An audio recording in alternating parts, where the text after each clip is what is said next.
I wanted to introduce Jaspreet Pahwa. She is the Director of Capital Planning and Construction at the DC Public Library. She's been at the library for 9 years, so we're very lucky to have her. Unfortunately, her colleague Martha Saccaccio was not able to attend, but I'm pleased as punch to have her because I know that she knows all there is to know about the renovation of the Southeast Library, which many people on Capitol Hill have been looking at. She's an architect, and I'll allow her to introduce herself in terms of all of the things that she's done that she wants to share with you. And what we'll do as far as the meeting goes is she's very willing to answer questions during the meeting if they come up, or you can type them in the chat room and we'll answer those questions at the end of the meeting. I'll be moderating the chat room for her while she's presenting. And with that, I'm going to turn it over to you, Jaspreet, so you can get started. Thank you so much for coming today. Thank you, Christine. Is my sound coming across okay? Yes. Perfect. Good to see everybody. And if we have not met at all the meetings we've been having on the Southeast Library project, very nice to meet you and connect with you. And I'm going to start sharing my screen. I have some slides. By no means it's my intention to bog us down with the slides, but it's just a good visual aid for me to be able to share the story.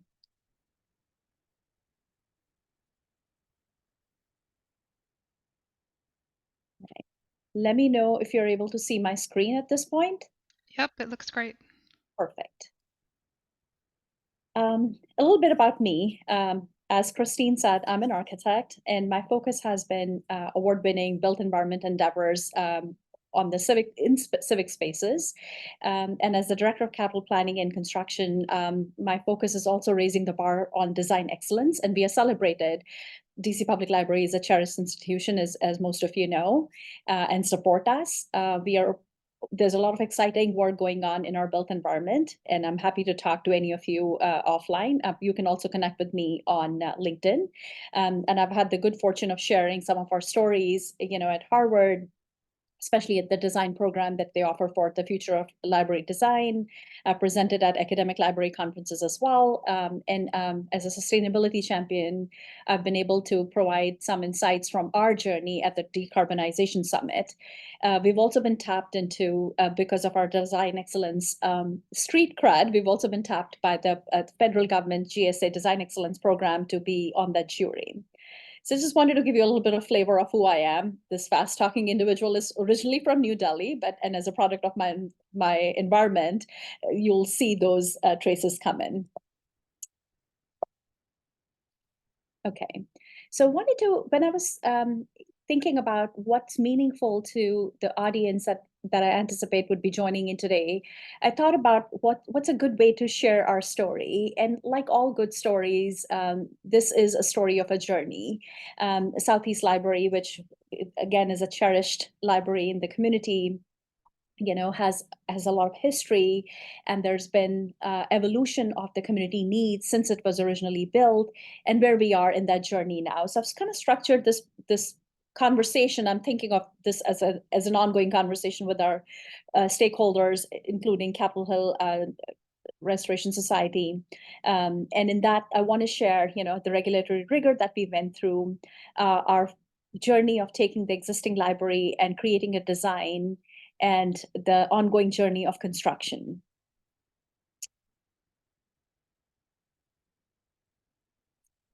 I think if you can give me 1 second, I'm going to stop sharing my screen. Just one quick second.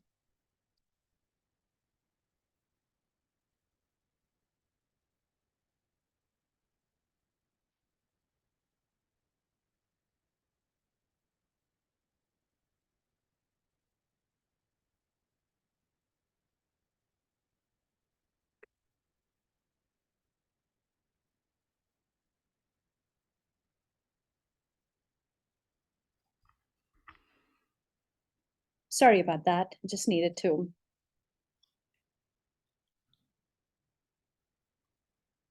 Having some technical glitches. Mm-hmm. I know you were saying you just redid your system at the library. Of course, that always happens on the day when you make a presentation. That's right. But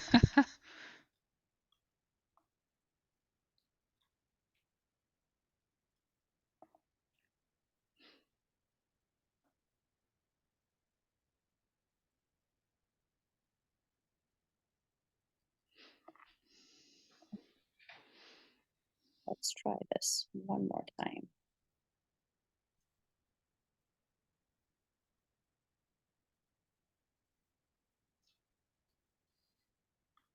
Are you able to see my screen? no, unfortunately. Oh, now it seems to be coming up. There it is. All right, finally. It looks good. All right, yeah. So I want to talk a little bit about our design journey and kind of finish this conversation with where we are in construction. As most of you know, we closed the library for construction early January. And so we are at the very beginning of the construction. So if all of that sounds good, I'm going to dive right in. And as Christine said, if you have a question that seems well timed with where I am visually in the story, please stop me and I'd be happy to engage. I want to keep this as interactive as possible. So sort of like a timeline, believe it or not, we've been at it since 2020 with the design team, and we had a few meetings even before the design team got on board. And we've kind of started with those community outreach events with the design team. And by the way, we have Quinn Evans, who's a reputed design firm for historic preservation projects as the design team, and with Whiting Turner as a leading ENR top 100 firm doing the construction. So they came to us through a very competitive process. We took our time selecting the right team. So with them, we started this process in winter of 2020, worked through with several community outreach events, and I'll show you a listing of all those events. Went through the concept design journey, solidified what all it needed to happen in that journey before we progress into design development. And fast forward, we are currently in construction and hope to open this building early 2026. And I know the word winter can be confusing, but think of it as early 2026. So then talking about the then, since, and now, I think, first of all, I wanted to thank you for this opportunity because while we are doing all this work, and not just on this library, but on all the libraries citywide, we get so uh, zoomed in, if you will. An opportunity such as this, sharing our journey, helps us take a step back and reflect for ourselves, as well as share those reflections. So while most of you know this, it's always good to take a minute and say, this building was constructed originally in 1922, and yes, it does occupy that triangular site, and it is 8,500 square feet, and it was, yes, designed by the Edward L. Tilton architect, and it is a Carnegie library, and it was one of the 4 libraries built during this time.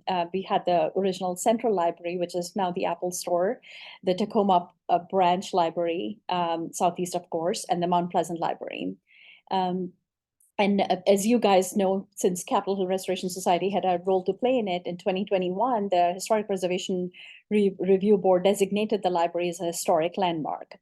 And when we look back, the building had undergone some interior renovations over the years, but they were primarily in the basement. And the building facade, for most practical purposes, has been intact and reflects the 1922 construction.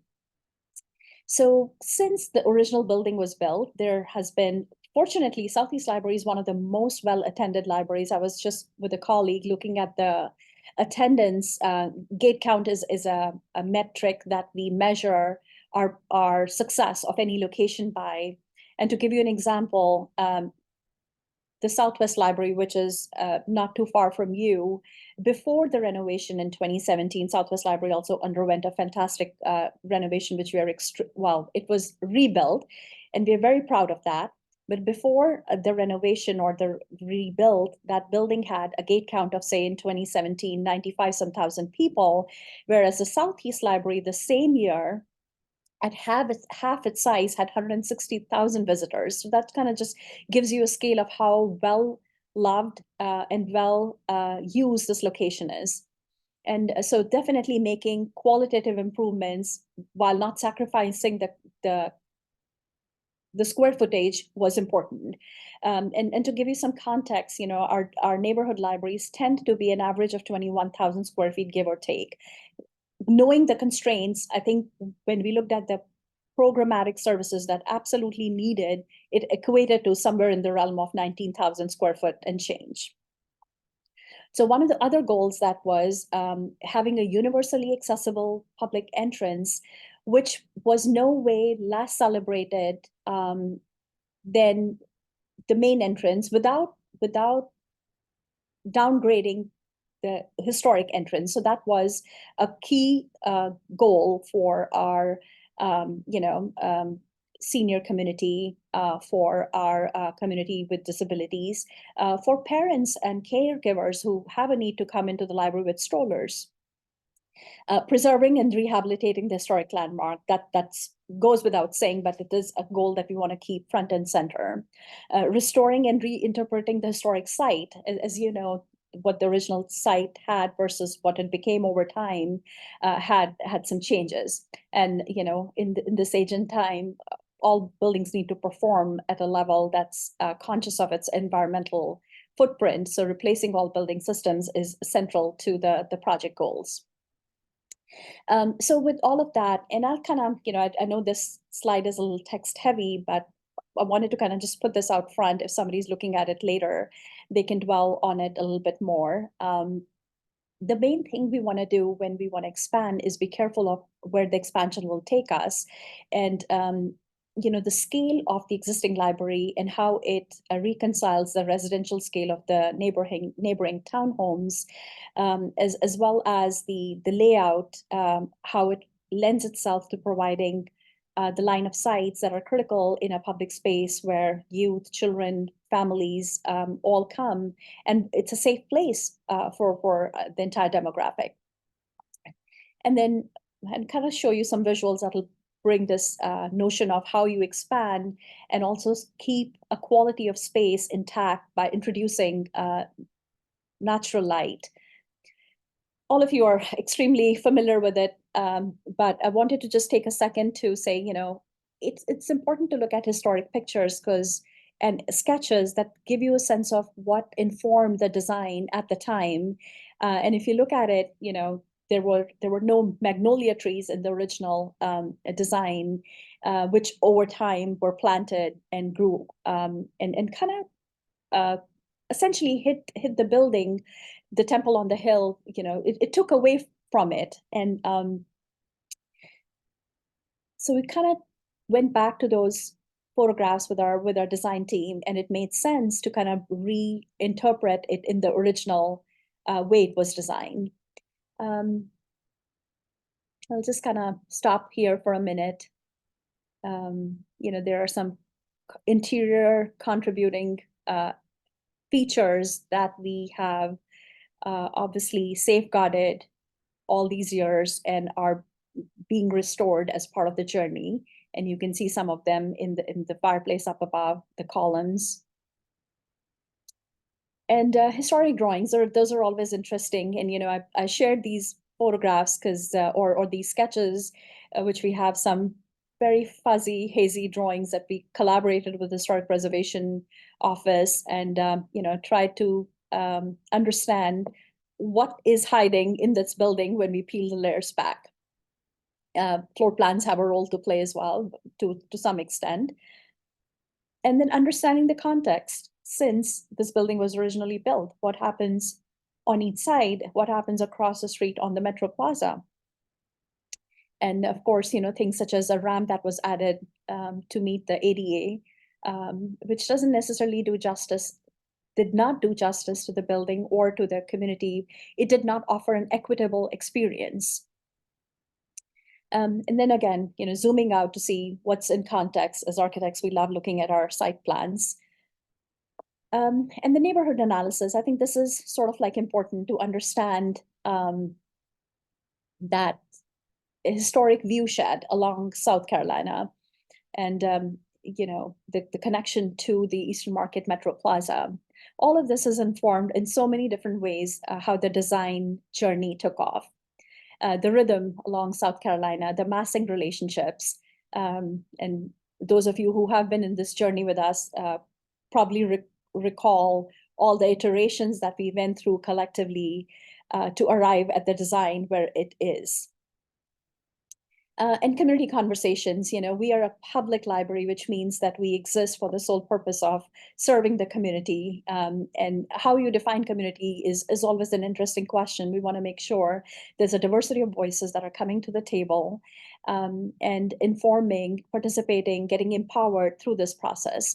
So if anything, there's this list of, my colleagues and I were kind of going through this list of formal community meetings that we've attended, not even counting the informal conversations we've had along the journey. So the design / the expansion, I just want to dive into that next. And as we started thinking about this historic landmark, how do you expand a historic building? I mean, it makes sense without impacting the envelope. The one way to expand is definitely going down within the property limits. So these red dashed lines are essentially the property limits, if you will, on a section with South Carolina on our left and D Street on our right. And even though if we were to just grow in that sense, it would not give us the kind of footprint or the kind of square footage that we wanted to achieve. And then the other thing was, what if we went beyond our property line, which is essentially expanding in the public space? And obviously that's not possible without a public space approval, which took, while procedurally it took the time that it should, and the process is involved, I have to express our deepest gratitude for our colleagues at Department of Transportation for being very accepting of our concept, which is a bold concept, frankly, expanding to this extent in the public space. And it's only possible because we are here asking for the greater good. And if some of you recall our iterative thinking about exploring where the addition made most sense, this is sort of like a diagram that a colleague of mine helped me put together, which kind of in one screen showed how our explorations, while we finally ended at the top left, which is the southwest corner where the new addition goes, we explored every single possibility about where the new entrance could go and weighed in the pros and cons. And one of the main things was that wherever you put the new entrance or the addition, it has to be most cohesive with the existing building and its existing context. So, and that's a whole, and we have all our presentations from the design journey posted on the library website. So if you're more than welcome to dive deeper into a presentation that was concurrent to this exploration at the time. And having said what I shared just a minute ago, the kind of expansion we wanted to do, none of that is by right. So we had to kind of engage, of course, at the ground level, at the grassroots level, the community and the ANC, who had to support our ask before we could get BZA to support, and then eventually, have interagency meetings with DDOT, the State Historic Preservation Office, the CFA, and the NCPC. So there were meetings upon meetings, which is what takes a process and a project like this, the timeline that it has. But I think one of the things that I wanted to share with you, this is an excerpt. Some of you may have paid attention, but for us, this was a moment of reflection. Back in 2021, when we presented the project to the Historic Preservation Review Board, the vote approved this project, but of course, conditions and further advice that it be evolved with the staff. A 7-0 vote, which is a resounding testimony to the collaboration we've had with our partners as well as the community. So let's kind of dive in. So how have we used the space that we've been allowed to expand into? So this, if you will, is the floor plan of the lowest level, which is a new floor that's being added, 15 feet below. And this drawing is color coded to give you a sort of the yellow predominantly. So this floor is dedicated to children's programs and youth services. So our youngest are accommodated in this level, and there's a lot of fun stuff happening, and I'll kind of show you that in subsequent renderings. And yet there are these staff functions and community meeting functions that have to be accommodated. The new addition, and I'll show you that in another slide. So the universal entrance, which is off of South Carolina, brings you into this new tower that's been added on the South Carolina side at the southwest corner of the existing library, adjacent to the townhomes. And that has the vertical circulation, including the new staircase as well as the elevator. It has the restrooms and some service areas. So the service areas face mostly the D Street side. And the main staircase and the vestibule, by the way, which is another journey we had to take. The vestibule is effectively, again, in the public space, beyond the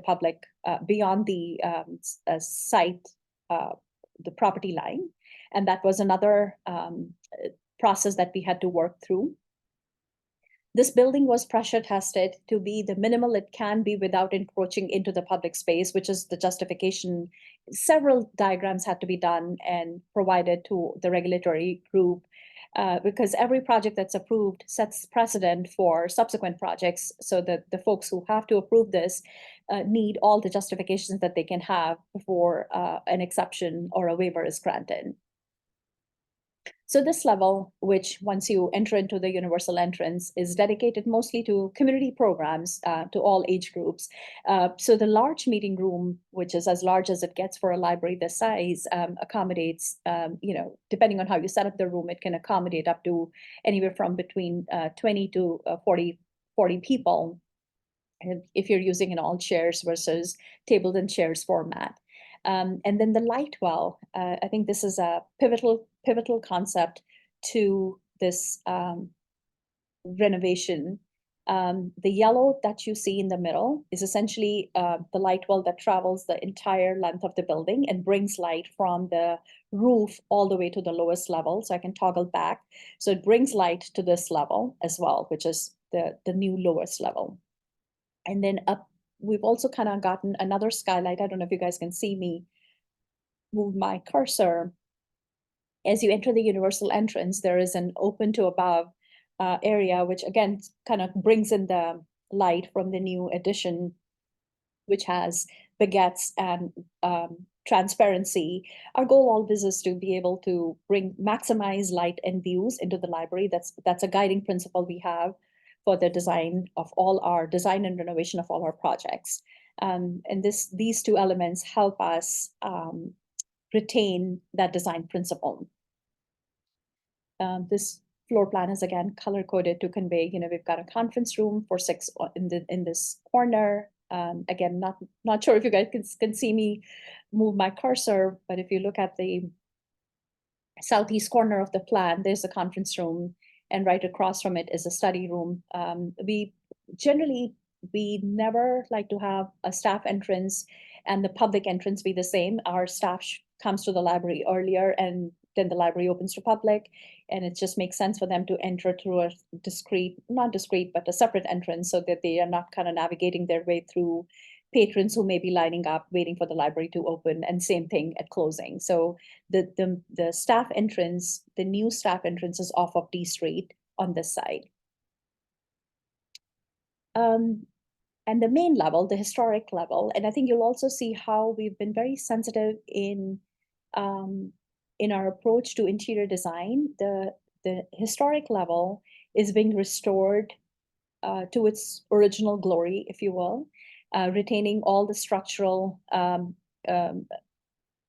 contributing elements, including those columns, the pilasters, the fireplace, and no change to the windows while we're upgrading our building envelope for energy performance, but what you'll see and what will be there will not change in appearance to the original envelope that was designed. And so this floor is mostly open space. There's all of this is being retained. And as you come in through the historic steps, the new staff entrance will be, the new staff service point will be in this corner, which allows the staff to have lines of sight to pretty much the entire area. And we've got some renderings to kind of show those relationships. And I think we're celebrating the fireplace by creating this lounge area around it. And you'll see in our renderings the approach we've taken to the formality of the architecture translates into the formality of the interiors. And I don't know if many, sorry, I think the screen's jumping all over me. And I don't know if any of you knew about this. We certainly did not know till we looked at old drawings for other libraries, not for this library, because it didn't show it very clearly. But there was this ley light that during our design journey, we were compelled to investigate and open up the ceiling and to discover this ley light that had been built, there had been a ceiling that covered it. So as part of the restoration, we will be uncovering, in fact, we have uncovered it during construction at this point, and restoring that ley light to create that, recreate that beautiful volume that it offers with those two pilasters and two columns. And I think that just does something really magical once you enter the library into that volume. And our study of the elevations, just to kind of put things in perspective, and I'll talk a little bit about materiality. So this is simply a study of showing the existing library is unimpacted with what we are doing. Yes, the berm needed to be cut to accommodate the new addition in the southwest corner. And this is the most studied elevation for that purpose because of the way it transitions between the existing building to the adjacent townhouse. If I could say, how much time and money has gone into this project, a bulk of the money has gone into this area, studying that interface, reiterating it. Several iterations evolved, were discussed, critiqued before the final design went into place. And then along the D Street side, same context, the library, but the entrance over here is simply a service entrance, will only be used in a limited fashion. The roof, believe it or not, because it's slate, which is a timeless material, is in excellent condition, and with an exception to some elements that need to be replaced, some pieces that need to be replaced, the slate roof will remain mostly intact. What else? And I think a little bit of focus on the addition and what's happening in that. And you're welcome to kind of study it a little bit more if you'd like. And the materiality, I think this is important. Like I said, there was a lot of studying, a lot of analysis, exploration done on the materials, the proportions, the datum lines how each of those lines aligns or speaks to or differs to the existing structure was studied carefully. So the main material that you see annotated as number 1 is a slate cladding. The material that you see as number 4 is the curtain wall, and the baguettes that you see running horizontally are sort of like break up that mass without compromising the amount of light we can capture through it. And then the granite walls that flank the new entrance, and maybe if I can toggle between them, and maybe I'll talk a little bit more about this when we kind of look at the renderings. So this is sort of like a section through that new addition and how it kind of gives you a sense of the existing structure as you experience it once you are inside the lobby through the new vestibule and its connection to the retaining walls. And this is sort of like a cutaway section. So if you can see the top diagram on the screen, the top left diagram, it's sort of like a key plan showing the section, and this is a perspective cutaway section with what's happening at the lowest floor. I think this diagram does a good job of showing the relationship of the new skylight that is being introduced and how that brings the light in all the way through to the lowest level. And this is what I was kind of talking about, respecting the formality of the space.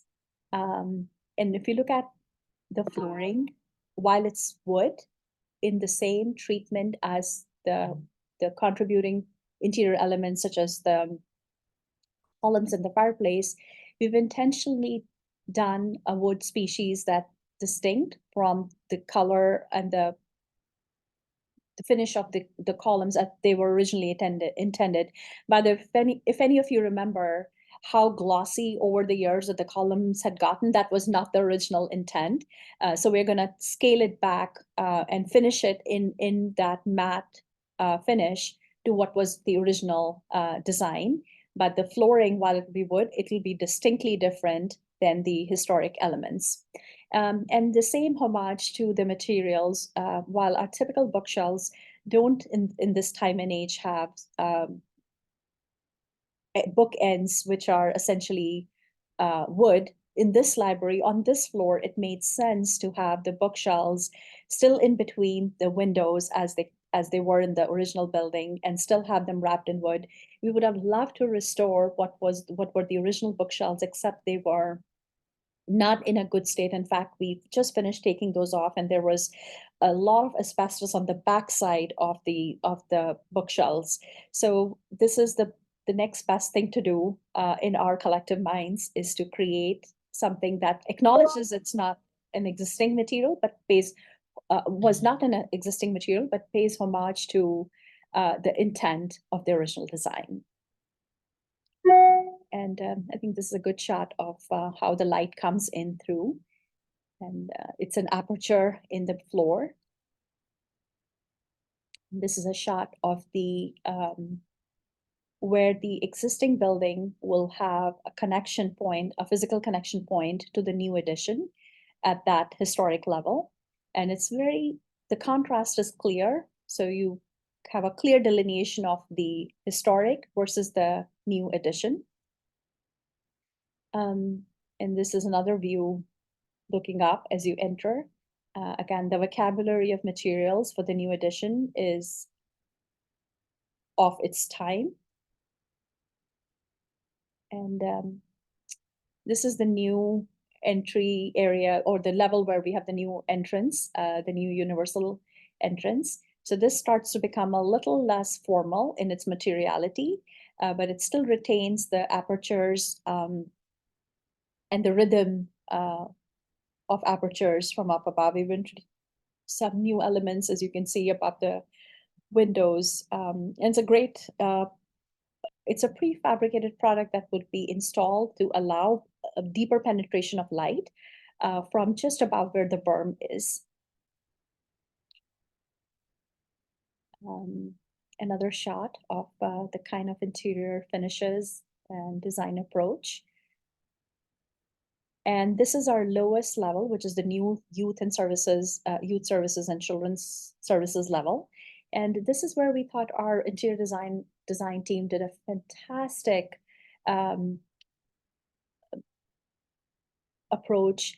They've kind of conceptualized this subsurface space as where thoughts and ideas are planted as seeds and germinate and blossom. And there's a lot of subtle nuance in each treatment, each piece of finish and fixture that's going in, that sort of subliminally alludes to the biophilia and to that connection with nature, and hopefully inspires a generation of youngsters to come.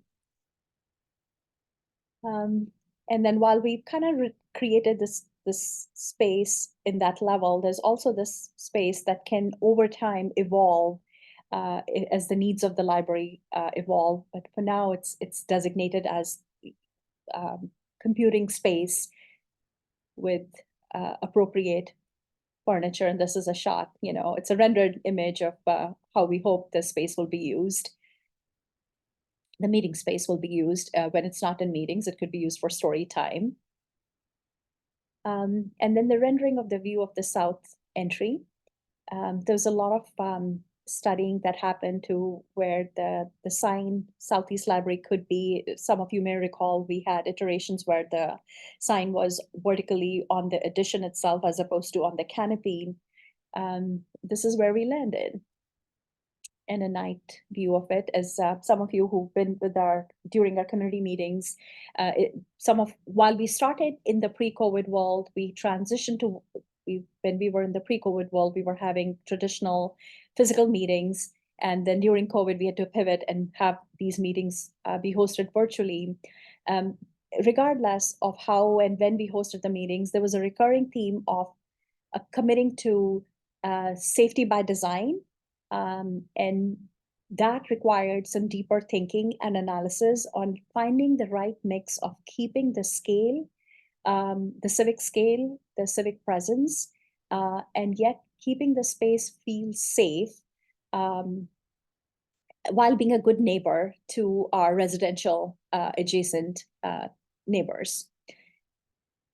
A few more shots, talking about that scale of the townhouses and the transition from our library into the addition into the existing library.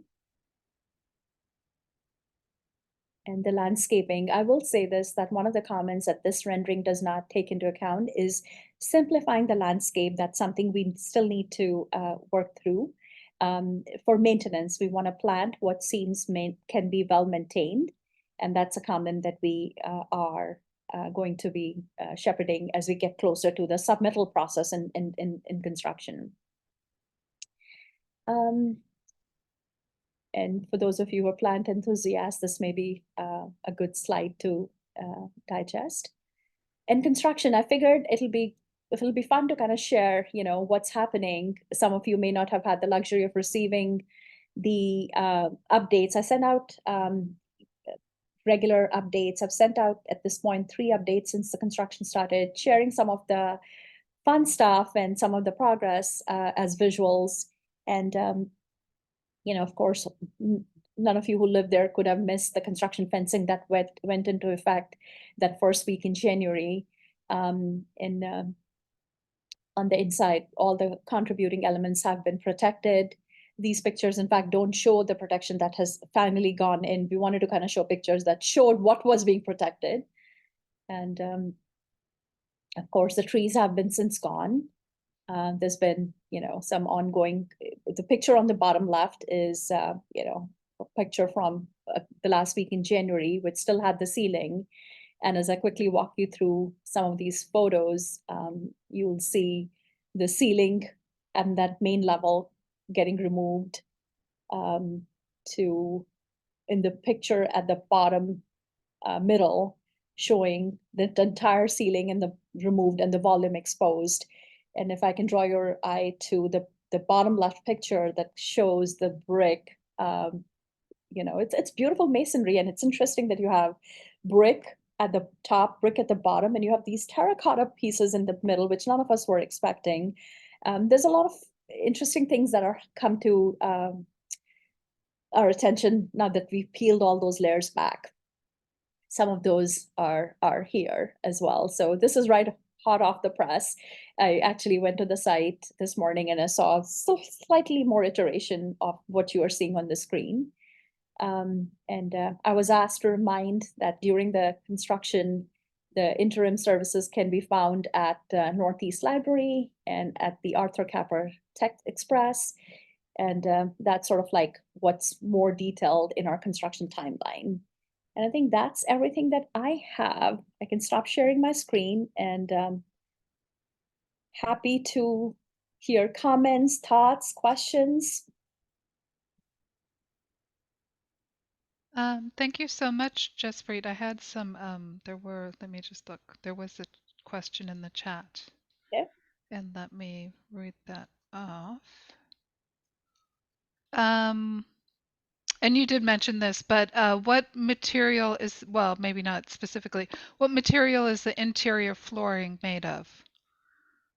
So the finished flooring on the main historic level is like I said, it's wood flooring, and on the lower floors we've got carpet. In some instances, we've got resilient floor, and in some areas we've got terrazzo. So the whole gamut where it's space appropriate floor finish.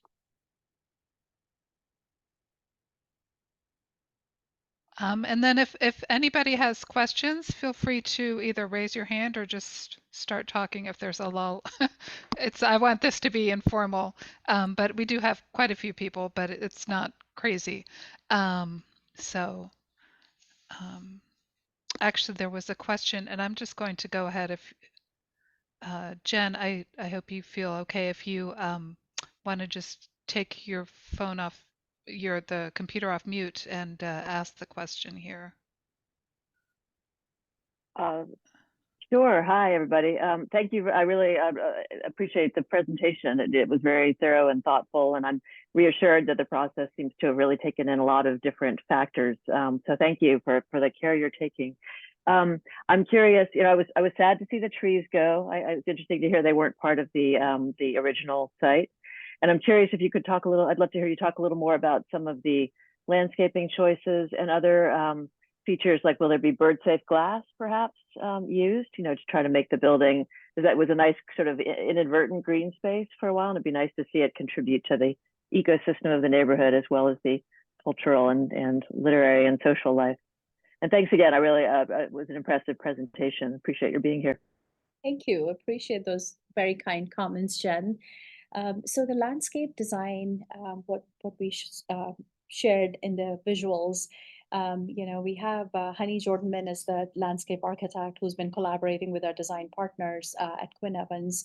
And the thinking from our side was we want to be as true to the historic landscaping as much as possible, keeping in mind that our current environmental commitment is to, for most part, native and adapted species. So staying true to that, absolutely. And the trees, again, the commitment to the 40% canopy still remains. So you'd see some of those larger trees. The placement of that was very carefully orchestrated with all the powers to be, including for most UFD, Urban Forestry, has been a great partner and a collaborator in the process. And from a design commitment, and then from a maintenance commitment, right? All of us have seen, I think, the more in our minds, while as architects and designers, we think, well, if you plant indigenous and adapted, that should be it. But the truth varies, right? So what can remain in place and be maintained? So we are still kind of fine tuning a little bit of that. So we'll simplify the landscaping palette if you saw on it. And that's a commitment we've made to the regulatory folk as well. Yeah. I agree. It was a very good presentation. I wonder if you've run into any unexpected problems so far in this work. Unexpected. Where do you want me to start? Well, have you seen any walls cracking, for instance, and some instability, things of that sort? Yeah, nothing catastrophic has happened yet. No catastrophic discoveries have been made yet. There is always this thing about, we didn't think this wall was load bearing, but wait a minute, let's make sure of that, and things of that nature. So, the question about the structural integrity of some of the walls needs to be verified, because that wasn't crystal clear on the drawings. But as all good plans do, they factor that, and those additional layers of inspections, etc., have been factored. The one thing that so far, again, we are so early in the process, like we said, we closed the library to public on January 4th, and what is it today? February 27th, so not even 90 days into the construction, and we have not yet started the big dig, if you will, the excavation or underpinning. That's where we'll need everybody's good wishes and good vibes coming our way so we can stay. We've got a great team, so nothing too catastrophic at this point. We've found some asbestos where we didn't think there was going to be. So far, that's essentially the big highlights, right? We did have an underground storage tank, which we knew about all this while, which we've drained. It had more oil in it than we thought it was going to have, but we're past that at this point. So yeah, but thank you for asking. Thoughtful question. I had a question and just read about the original entrance. Yeah. Are those doors gonna open? I couldn't really see exactly, but I probably didn't look very closely as far as what's gonna happen with the original entrance. So the original entrance is going to be maintained. Mhm. It's going to remain, it's going to be restored to its original glory. And we are going to maintain two entrances. The whole floor plan is arranged that you could come from the 7th Street side. If you choose, if you're able-bodied, you can come from 7th Street side. The experience that you have entering the library from the new entrance on South Carolina is enabling an equitable experience if you're not able-bodied or coming with a caregiver. But it's not our intent to put the historic or not have the historic entrance be used. So absolutely, this is one of those situations. While we don't have a lot of locations where we have two entrances by design, it's just an operational thing. But in this context, that was the right thing to do. Mhm. It looks like it's gonna look fabulous, so I think that's a good idea. Joanna, you have a question? Question, comment, and request. I am fascinated by what must be going into engineering of underpinning the Yes. existing building and digging down a whole floor below it. And I'm sure that, I hope almost that engineers will be losing their sleep while it's helping and happening well. But perhaps somebody could shoot a movie about it and share it afterwards. That would be rather exciting, I think. Duly noted. Documentary about new life of the library. We're in the business What's of underneath the library? That would be interesting. Other questions? I can't see everybody, so just feel free to go ahead and pipe up. Sorry, this is to go back to my little environmental question. Bird safe glass, is that being used in the design? I think the West End Library has some that is very attractive and I think is probably working well, I hope. Yeah, you're absolutely right. The West End Library has a frick pattern, which automatically makes it, in this case, like I said, we are not changing the appearance of the historic windows on the existing library. And the location where we are adding glass is being added behind the baguettes. So the baguettes themselves will be a deterrent for birds clashing in. So while we feel like it'll lead to the same end goal, which is the intent of bird safe legislation. I think it should be okay the way the windows have the crosses inside, the old windows. Yeah, the birds will figure it out. I had a similar type question in the sense that is there going to be solar power or solar panels anywhere? No? And then It looks like it would conflict with that slate roof. that's right. And anybody who knows anything about me knows that how passionate I am about our collective carbon karma. And Southwest Library, which I personally take a lot of pride in.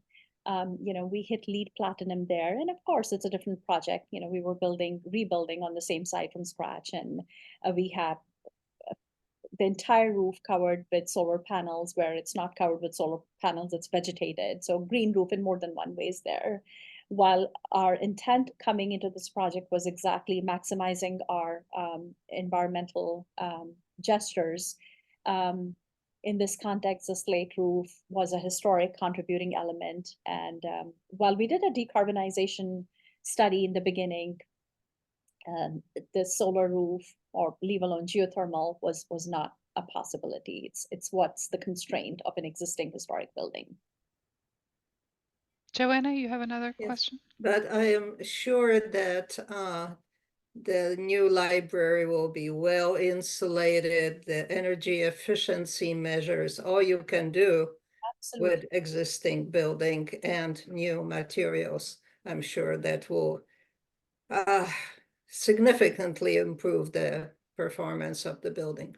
Absolutely. Our values are front and center for us, maximizing the insulation for thermal improvement, of course, and for energy performance. Absolutely.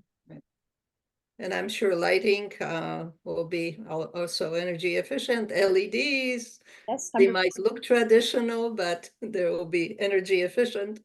Yes. I think building codes are getting more and more stringent on energy consumption. So the wattage per square foot that we are working with, is appropriate for our times. We have the commitment to climate resilience. Absolutely. Yeah. So we're targeting LEED gold. I'm so glad to hear the interest in environmental consciousness here. So we're targeting LEED gold in the V4 version, which if most of you who are interested know is a very stringent process, but we're committed to maximizing our construction waste, recycling, and the commitment to recycle content, both post-consumer and pre-consumer in our material, having those cradle-to-cradle certifications on everything, no VOCs on any of the interior materials, maximizing the low-flow fixtures without compromising the service that patrons need, low-flush fixtures, and of course, by the very nature of where we are, the stormwater management and everything is maximized to get all those good LEED credits that get us to that LEED gold threshold. Yep. And it also translates into our operations, how the library is cleaned with the materials after we turn it back to our operations team. So it's a life cycle approach for us. Are there more questions? I don't see anything else in the chat.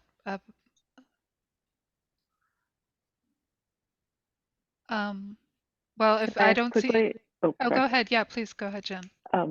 Sorry, just curious, and this may be beyond the purview of the presentation, but as I'm just thinking about how many social services that library, as all city libraries do these days, have to provide, either officially or unofficially. And I'm wondering if you all have any design elements that might sort of support what the librarians are called on to do in that context. That again, it's fine if that's beyond the purview of what you want to talk about tonight, but. Yeah, no, I think that's an excellent question. And, we are constantly grappling with how can we as a library by service and therefore by extension by design be the most dovetailed into the needs of the community. Just the way our spaces are designed to be flexible and adaptable to what services make sense is an important feature. The way we've kind of thought about our study spaces, they can be used for somebody who wants to, have a one-on-one tuition, or for somebody who needs, a social service that may not be cannot be provided. And again, you're absolutely right. I'm not the right person to be talking about what services, but from a design standpoint, flexibility and adaptability are sort of like baked into the way we've designed the spaces. And hopefully we've made some good decisions that will allow this building to remain relevant and resilient for the next 100 years. Okay, well, with that, I think we'll end it here. Thank you, Jaspreet. That was really, really wonderful, really comprehensive, and it's really exciting to know how thoughtful you've been in terms of all of the elements that you've put into the library. CHRS, we're always interested in the historical nature and preserving those things, and it looks like you've really taken a hard look at those to make sure that those elements remain, and we really appreciate that. So while I'm here presenting, of course, it's a team sport. We are only as strong as our design build partners. So again, a big shout out to our design build partners from Quinn Evans. They're all their consulting engineers, as well as the build team that has the Herculean task of seeing that design through the finish line. So it's a team sport, and I thank you. And I'll pass along all these good comments to our teams. Thank you for that. Yes, thank you. And with that, we'll end it here. Um, our next presentation is going to be on power and light, so that should be interesting. I know that came up a little bit today, but the electrification of Washington and Capitol Hill in general, but mostly the broader area. And Joanna Kendig will be presenting, so we're excited for that. But thank you all, and again, thank you, Jaspreet. This has just been really fabulous, so appreciate your time. For having me. Okay. Bye-bye, everybody. Have a great evening. Thanks so much.